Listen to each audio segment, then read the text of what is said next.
Assalamualaikum warahmatullahi wabarakatuh. Apa kabar sahabat-sahabat semua?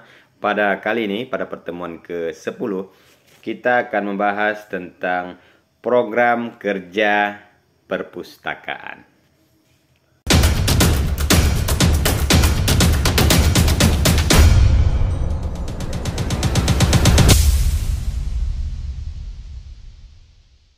Sahabat-sahabat Ijus Sindrawan, anak Parit, terwujudnya perpustakaan sekolah yang berdaya guna dan berhasil guna di setiap sekolah menjadi pusat kegiatan belajar mengajar serta terbinanya anak didik yang menjadi gemar membaca, bisa membaca untuk pembinaan dan pengembangan tersebut dapat dipetik beberapa langkah sebagai landasan dalam program kerja perpustakaan.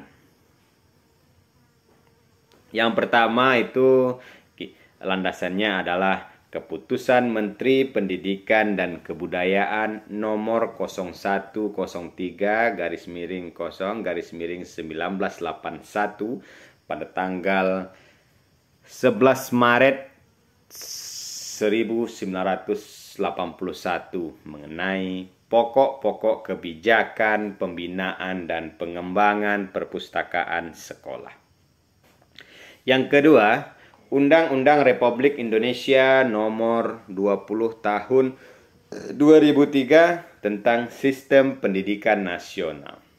Kemudian landasan yang ketiga adalah Peraturan Pemerintah nomor 19 tahun 2005 tentang Standar Nasional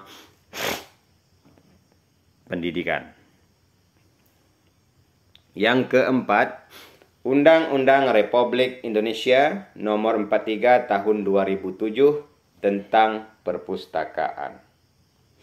Sahabat-sahabat semua, ketika pustakawan memiliki keterampilan dalam membuat rencana kerja perpustakaan, maka diharapkan pustakawan dapat membuat pemustaka dapat memanfaatkan perpustakaan secara baik dan benar. Pemustaka mahir dalam pendayagunaan koleksi perpustakaan, sarana dan prasarana, dan tujuan akhirnya adalah kepuasan pemustaka terhadap kinerja perpustakaan. Idealnya, pustakawan perlu memiliki keterampilan dalam membuat rencana kerja perpustakaan. Rencana kerja perpustakaan ini sering dibahasakan sebagai Term of Reference atau TOR atau kerangka acuan kerja perpustakaan sekolah.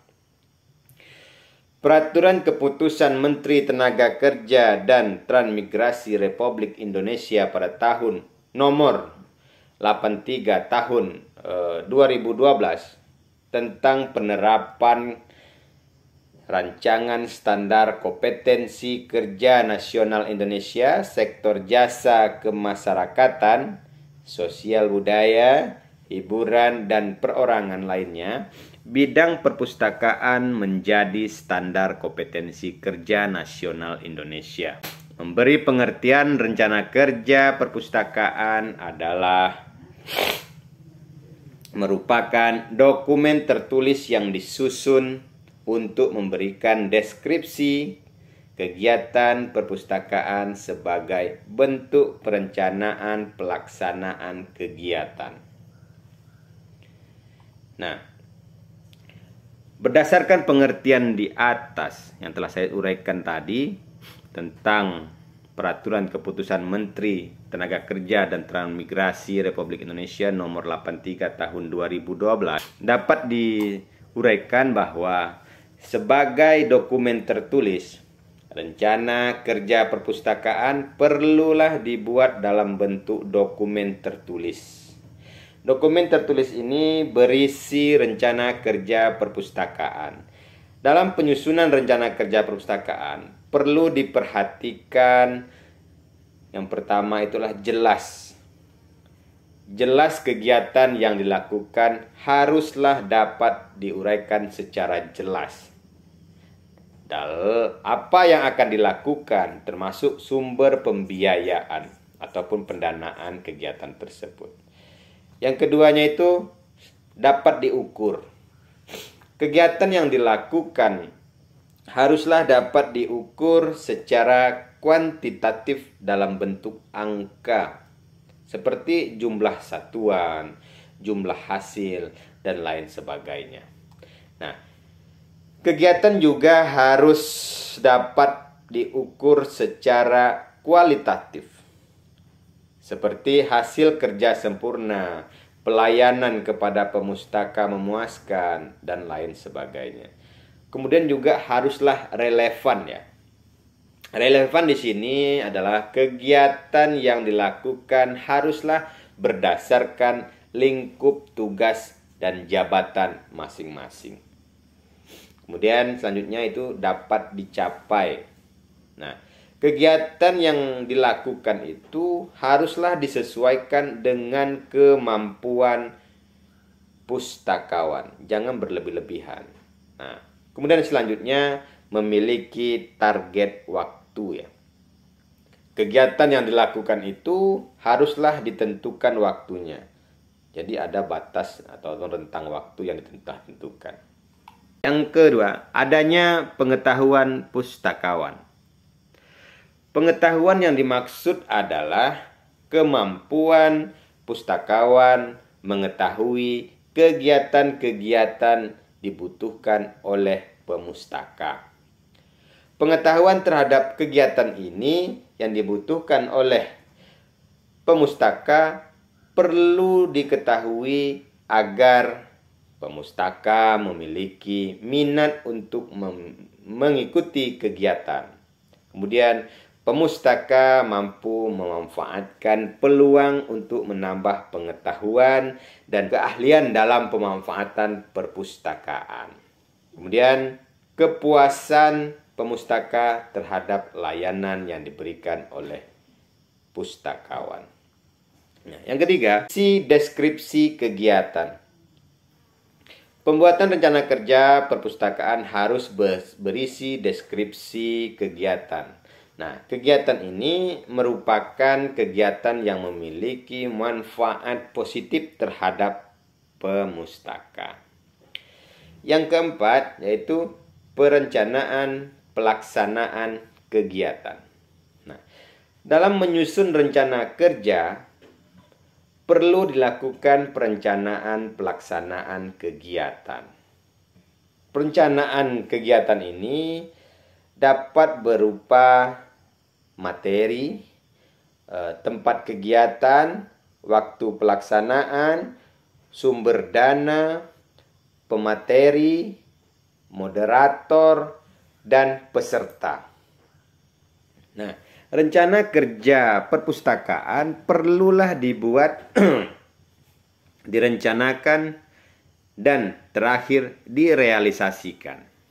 Dari rencana kerja ini dapat digambarkan kegiatan yang dilakukan pihak perpustakaan atau pustakawan selama periode tertentu, sehingga pemustaka memperoleh manfaat positif dari kegiatan kerja tersebut. Keberhasilan dalam pembuatan rencana kerja merupakan realisasi dari keterampilan sosial pustakawan, sehingga pada akhirnya pustakawan dapat menerapkan sikap profesional termasuk sikap kerja yang terperinci, teratur, terarah, dan memiliki manfaat kepada pemustaka. Rincian dalam pembuatan rencana kerja perpustakaan dalam SKKNI, bidang perpustakaan itu meliputi yang pertama adalah menyiapkan materi rencana kerja perpustakaan. Sedangkan kriterianya yaitu materi rencana kerja perpustakaan dijelaskan. Kemudian materi rencana kerja perpustakaan diidentifikasi. Kemudian materi rencana kerja perpustakaan disiapkan. Nah, yang kedua, membuat rencana kerja perpustakaan. Nah, materinya itu adalah kebutuhan program kerja didaftar sesuai prioritas. Kemudian prioritas program kerja ditetapkan, rencana kerja perpustakaan dibuat. Nah, jadi begitu sahabat-sahabat semua. Nah, sedangkan fungsi rencana kerja perpustakaan itu adalah sebagai alat bagi pimpinan untuk melakukan pengendalian kegiatan yang dilakukan oleh bawahannya. Nah, yang kedua, fungsi rencana kerja perpustakaan itu adalah alat bagi para perencana anggaran untuk menilai urgensi pelaksanaan kegiatan tersebut dari sudut pandang keterkaitan dengan tugas pokok dan fungsinya. Yang ketiga, alat bagi pihak-pihak pemeriksa untuk melakukan pemeriksaan realisasi kegiatan yang telah ditetapkan. Kemudian yang keempat, sebagai informasi bagaimana output kegiatan dilaksanakan ataupun didukung oleh komponen input, dan apa saja input ataupun tahapan-tahapan yang dibutuhkan, serta bagaimana pelaksanaannya untuk mencapai output. Nah, yang kelima, sebagai sarana untuk mengetahui kinerja perpustakaan. Yang keenam, sebagai proses awal kegiatan yang dilakukan untuk mengevaluasi tingkat pelaksanaan pekerjaan atau unjuk kerja ya.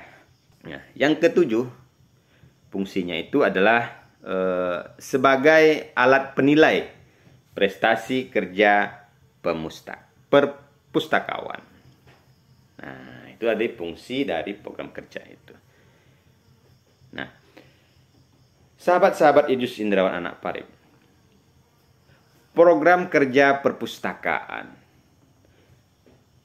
rencana kerja perpustakaan sekolah yang tertuang dalam program kerja perpustakaan secara umum akan mengacu pada tugas pokok perpustakaan sekolah. Nah, tujuan institusi, visi dan misi sekolah.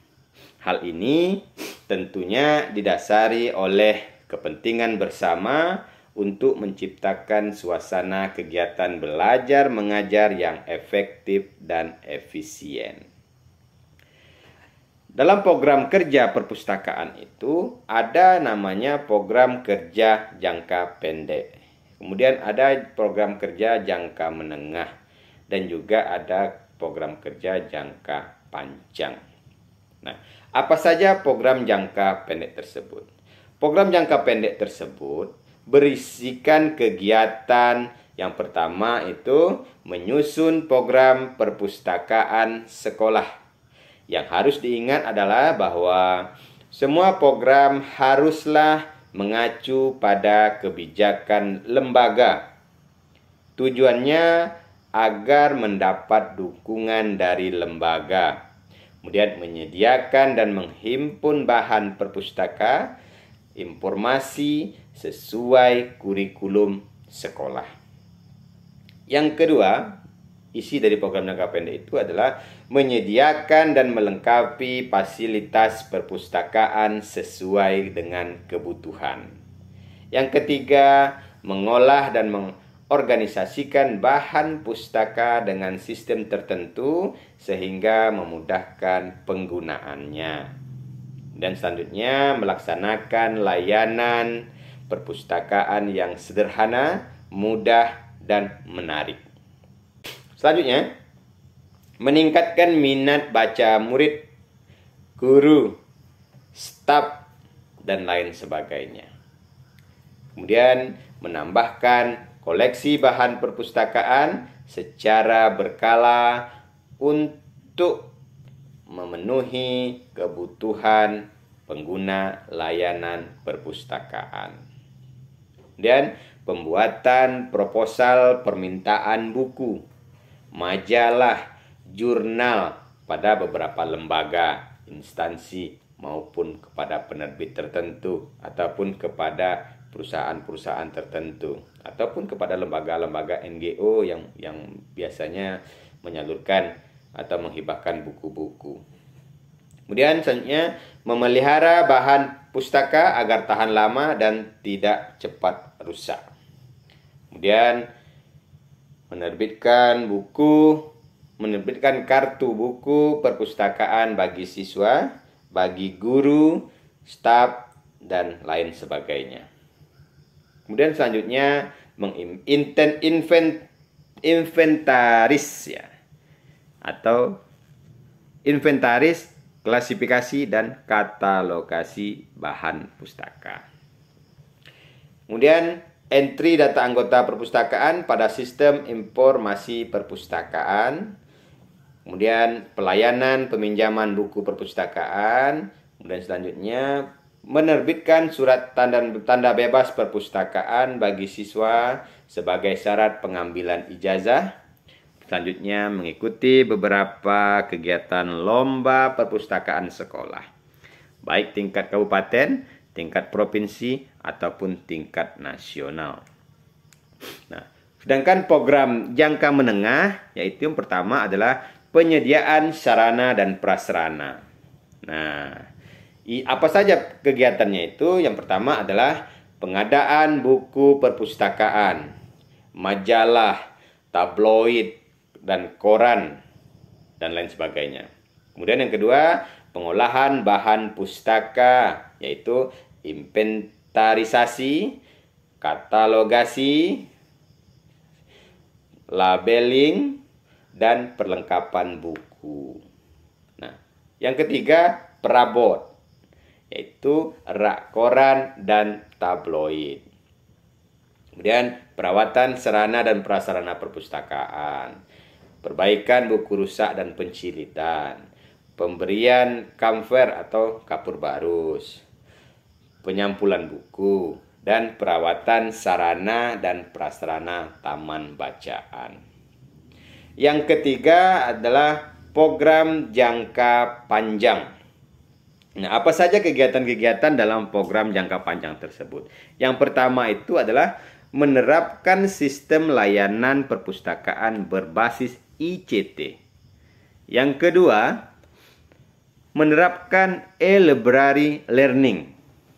Yang ketiga, merealisasikan kualitas dan kuantitas buku minimal 2000 judul buku. Nah, kemudian yang selanjutnya, terciptanya ruang perpustakaan yang memadai, kondusif, dan menyenangkan. Kemudian membangun ruangan audio visual, penyediaan AC atau kipas angin untuk perpustakaan, pembelian software sistem informasi manajemen, kemudian studi banding. Nah, itulah tadi program kerja perpustakaan. Jangka pendek itu sifatnya mendesak, jangka menengah itu masih bisa bernapas sedikit, dan jangka panjang itulah program kegiatan jangka yang selanjutnya. Nah, apa tujuan pembuatan program kerja perpustakaan itu? Nah, yaitu sebagai pedoman pelaksanaan tugas, sebagai alat kontrol apakah pelaksanaan sesuai program, yang ketiga sebagai alat atau bahan evaluasi kegiatan perpustakaan. Jadi itulah tujuan dari pembuatan program perpustakaan. Perumusan tugas pokok perpustakaan. Tugas pokok adalah sasaran yang dibebankan kepada organisasi untuk dicapai. Organisasi besar, maka tugas pokoknya juga akan semakin luas. Sedangkan organisasi kecil, tugas pokoknya juga semakin kecil. Nah, perumus tugas pokok perlu memperhatikan hal-hal sebagai berikut. Yang pertama, tugas pokok itu haruslah merupakan bagian dari tujuan yang harus dicapai dalam jangka waktu tertentu. Kemudian, tugas pokok harus memperhitungkan batas kemampuan yang ada untuk mencapai tujuan dalam jangka waktu tertentu pula. Nah, semua kegiatan yang harus dilakukan untuk melaksanakan tugas pokok harus disusun secara lengkap dan terperinci. Selain itu juga harus dibedakan antara kegiatan kerja yang penting dan kurang penting. Nah, kemudian kerja utama dan kerja penunjang. Jadi harus kita rincikan dulu dan harus kita bedakan mana pekerjaan yang kurang penting, yang penting dan sangat penting, atau kerjaan utama ataupun kerjaan pendukung. Nah, kegiatan kerja yang erat hubungannya satu dengan yang lain itu dikelompokkan, dan pengelompokan ini disebut dengan fungsionalisasi. Setelah tersusun, maka selanjutnya adalah pengadaan personal, kemudian penyediaan anggaran, penyediaan peralatan, penyusunan sistem hubungan kerja, yang terakhir adalah penyusunan prosedur dan tata kerja. Jadi dalam melaksanakan manajemen perpustakaan sekolah itu, kita harus memahami terlebih dahulu apa saja landasan-landasan dalam program kerja tersebut. Nah, selanjutnya juga kita harus memahami apa saja program-program yang bisa kita laksanakan di perpustakaan. Yang pertama adalah program kerja jangka pendek, apa saja. Kemudian apa saja program jangka menengah. Kemudian selanjutnya apa saja program kerja jangka panjang. Nah, jadi kalau seandainya kita dalam manajemen perpustakaan sekolah itu kita tidak memahami dan tidak mempunyai landasan, maka jangan diharapkan perpustakaan itu bisa berkembang. Oleh karena itu, sebagai pemustaka, pihak-pihak sekolah haruslah memahami terlebih dahulu landasan kerja, landasan program kerja, dan bagaimana cara membuat program kerja itu. Sehingga dalam pelaksanaannya nanti, manajemen perpustakaan sekolah bisa berjalan secara optimal. Sehingga keberadaan perpustakaan itu mampu menunjang proses belajar dan mengajar di sekolah. Dan akhirnya input atau maksud saya outputnya lulusan tersebut akan menjadi lulusan-lulusan yang berkualitas, lulusan-lulusan yang mampu berdaya saing dengan luar, dan lulusan-lulusan yang memiliki ilmu pengetahuan dan teknologi. Oke, sahabat-sahabat Jusindaran Anak Parit, saya rasa itu saja pada pertemuan kali ini tentang program kerja perpustakaan sekolah. Semoga pemaparan saya yang singkat ini mampu memberikan pengetahuan dan mampu memberikan sebuah pemahaman baru tentang program kerja perpustakaan sekolah. Saya Edi Sundrawan Anak Parit selaku dosen pengampu mata kuliah manajemen perpustakaan sekolah pada program studi manajemen pendidikan Islam Fakultas Ilmu Agama Islam Universitas Islam Indragiri. Mohon diri jika ada kesalahan saya mohon maaf. Saya akhiri. Assalamualaikum warahmatullahi wabarakatuh.